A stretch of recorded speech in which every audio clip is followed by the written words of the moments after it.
Hey everyone, a massive welcome and a special shout out to all the 10th grade civics students joining us for today's Explainer. We are diving into a really incredible story today. We're looking at how a newly independent nation actually finds its footing on the world stage. Oh, and just a quick tip before we really get going, definitely keep an eye on the subtitles at the bottom of your screen. They're going to help guide you through some of the key historical terms we're about to cover. Okay, let's map out our journey. 1. What is foreign policy? 2. Punch Shiel in the early years. 3. Navigating the Cold War. 4. Shifting gears in the 1990s. And 5. India in the 21st century. So I want you to really think about this for a second.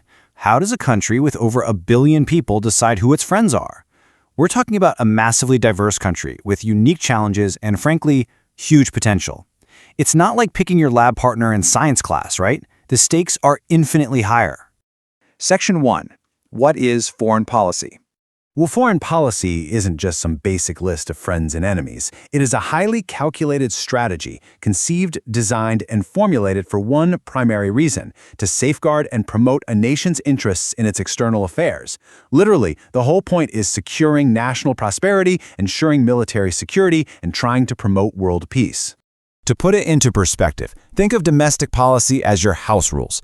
That's the nation's plan for issues strictly within its own borders, things like health, education, or civil rights. Foreign policy, on the other hand, is how you interact with the neighborhood. It's the game plan for dealing with other countries regarding trade, diplomacy, and defense. You absolutely need both to run a country, but they require entirely different skill sets. Section 2. Punch Shiel and the early years. Now, moving into the 1950s, a major cornerstone of this early era was a concept called Punch Shiel. And the word itself has ancient Sanskrit roots. Punch means 5, and Shiel means virtues. This philosophical framework became the absolute bedrock of a historic 1954 agreement between India and China. So what are these 5 virtues? Basically, they laid out a clear, peaceful framework for international behavior.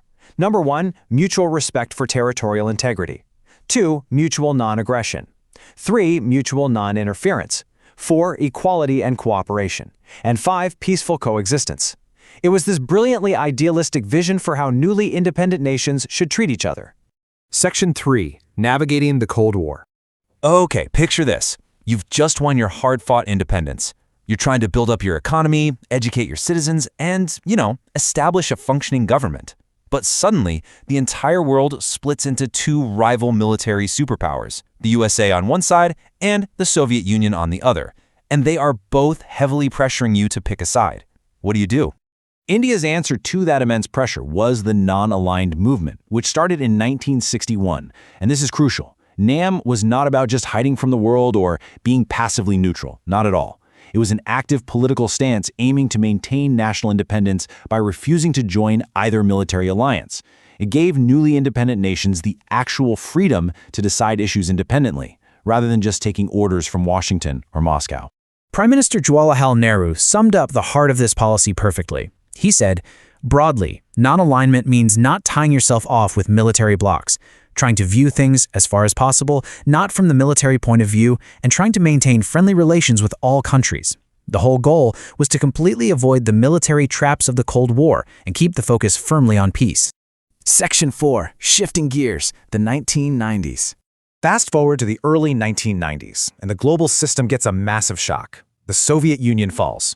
Right around the same time, economic liberalization kicks in with GATT. By 1992, India initiates the Look East policy. And then, in 1998, a huge geopolitical shift, a second nuclear test at Pokhran. These totally new global realities basically forced swift, pragmatic changes in how India operated. Now, about those 1998 nuclear tests. It's really important to know that India's nuclear doctrine is built on strict defensive themes. First off, a firm no first-use policy. Second, maintaining a credible minimum deterrence. And third, keeping nuclear power strictly for non-offensive purposes. Even when testing weapons to gain strategic depth, the core policy remained incredibly deeply rooted in peace and deterrence, not aggression. Section 5. India in the 21st century. So, where are we today? Well, a huge part of India's modern strategy focuses right in its own backyard, specifically the SAARC region. Prioritizing immediate neighbors is all about collective self-reliance. It's based on a pretty simple truth. A stable, prosperous neighborhood benefits absolutely everyone in it. In fact, contemporary strategy really rests on a few key pillars. You have the Neighborhood First policy for connectivity and resource sharing. You have the Act East policy to help maintain a stable, multipolar balance in Asia. Add to that a massive focus on economic development through global investments. Combine all of these, and you get the push for being a leading power, driving conversations in the G20, BRICS, and pursuing a UN Security Council seat. It's a real shift from an idealistic young nation to a pragmatic heavyweight of the global South. So what does this all mean for us? Foreign policy isn't just history stuck in a textbook. It is a live, unfolding story. As global challenges continue to evolve, how will India's unique balancing power shape the future of our international neighborhood? It's a huge question, and honestly, your generation is the one that will actually get to see the answer play out. Thank you so much for joining me on this explainer today. Keep asking great questions, and I'll catch you next time.